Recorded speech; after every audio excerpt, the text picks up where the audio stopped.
Olá, sou José Luiz, professor da Faculdade São Francisco de Assis.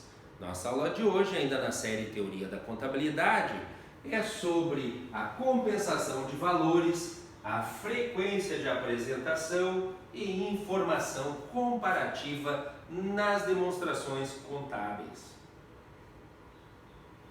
Em relação à compensação de valores, de acordo com o item 32 do pronunciamento técnico CPC 26, a entidade não deve compensar ativos e passivos ou receitas e despesas, a menos que a compensação seja exigida ou permitida por um pronunciamento técnico, uma interpretação ou uma orientação do CPC. A entidade deve informar separadamente os ativos e os passivos, as receitas e as despesas.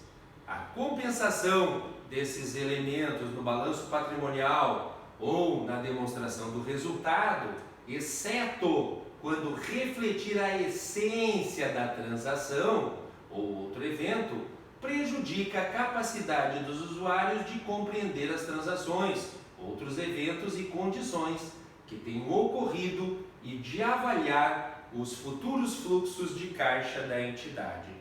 Então, regra geral, a entidade deve informar separadamente ativos, passivos e receitas e despesas, a fim de aumentar a capacidade de compreensão por parte dos usuários das demonstrações contábeis.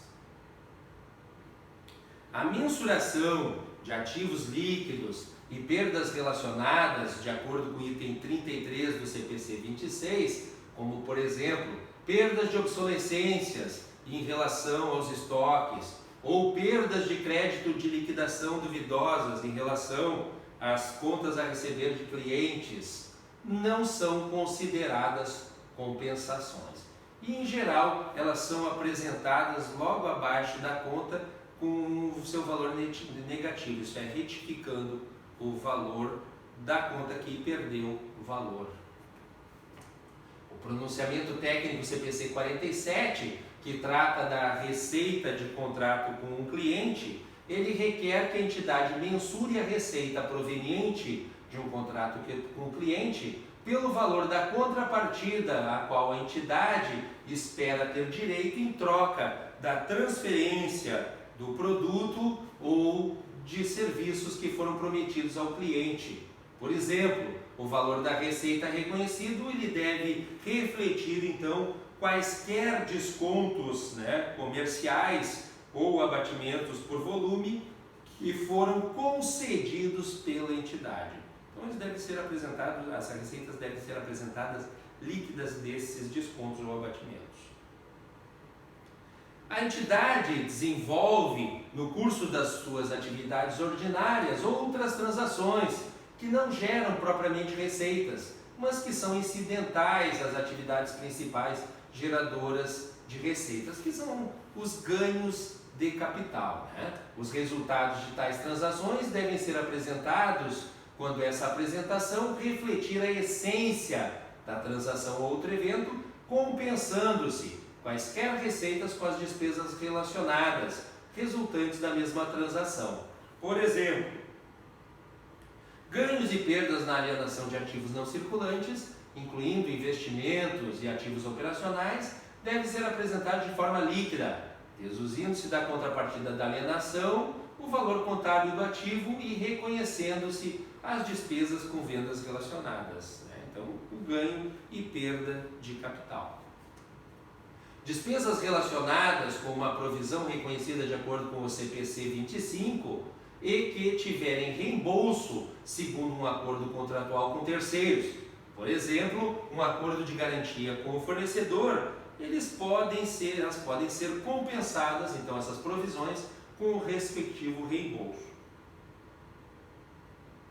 Adicionalmente, nos termos do item 35 do pronunciamento técnico CPC 26, ganhos e perdas provenientes de grupo de transações semelhantes devem ser apresentados em base líquida. Por exemplo, ganhos e perdas de diferenças cambiais, ganhos e perdas provenientes de instrumentos financeiros classificados como para negociação.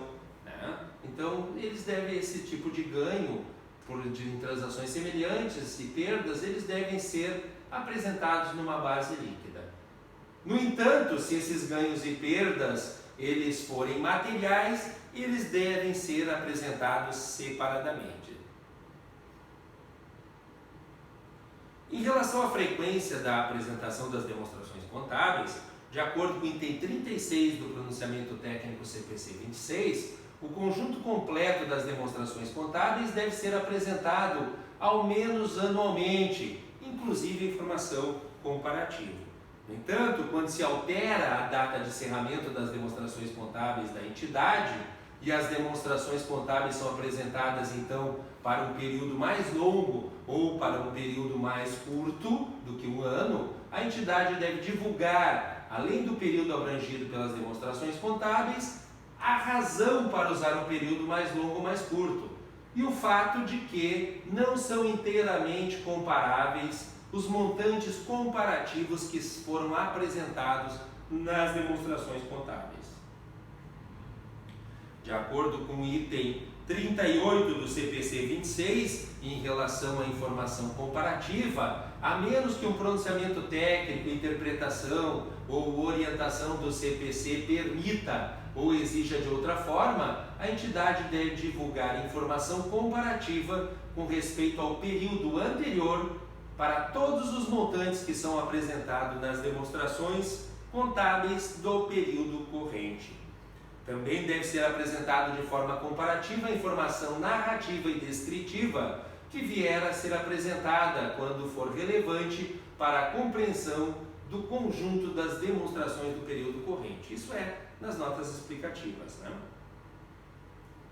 Nos termos do item 38A do pronunciamento técnico CPC 26, a entidade deve apresentar como informação mínima 2 balanços patrimoniais, 2 demonstrações do resultado e resultado abrangente, 2 demonstrações do resultado ser apresentada separadamente, então, da demonstração do resultado abrangente, que é o caso do Brasil, 2 demonstrações de fluxo de caixa, 2 demonstrações da mutação do patrimônio líquido e 2 demonstrações do valor adicionado, se apresentado, bem como as respectivas notas explicativas.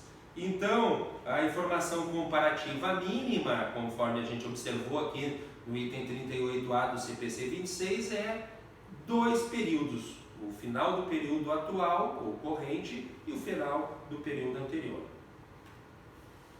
Em alguns casos, de acordo com o item 38B do CPC 26, as informações narrativas disponibilizadas nas demonstrações contábeis dos períodos anteriores continuam a ser relevantes para o período corrente. Por exemplo, a entidade divulga no período corrente os detalhes de uma disputa legal, cujo desfecho era incerto no final do período anterior e que ainda não foi resolvida judicialmente. Os usuários podem se beneficiar da divulgação da informação de que a incerteza existia no final do período anterior e da divulgação de informações sobre as medidas que foram tomadas pela empresa durante o período para resolver essa incerteza. Em relação a uma informação comparativa adicional, de acordo com o item 38C do pronunciamento técnico CPC 26, a entidade pode apresentar informações comparativas adicionais ao mínimo exigido, isso é, mais do que 2 exercícios, pelos pronunciamentos técnicos para as demonstrações contábeis, contanto que as informações sejam elaboradas de acordo com os pronunciamentos, interpretações e orientações do CPC. Essa informação comparativa pode consistir de uma ou mais demonstrações referidas no item 10, mas não precisa compreender o conjunto completo das demonstrações contábeis. Quando esse for o caso, a entidade deve apresentar em nota explicativa a informação quanto a essas demonstrações individuais. Então, adicionalmente a essa exigência mínima de apresentação de 2 períodos, a empresa pode fornecer uma outra informação adicional a essa. Por exemplo, o início do período anterior. Então, apresentaria 3 períodos, né? Em 3 colunas, a informação comparativa. Nesse caso, ela não precisa apresentar para o conjunto de demonstrações contábeis. Ela pode apresentar só para o balanço, só para o DRE, enfim. É de acordo, então, com aquilo que a entidade resolver fazer. Mas, à medida em que ela inclui um outro período, ela também deve elaborar as notas explicativas comparativas para esse período. Assim, por exemplo, a entidade pode apresentar comparativamente uma terceira demonstração do resultado e de outros resultados abrangentes, apresentando assim o período atual, o período anterior e um período adicional comparativo.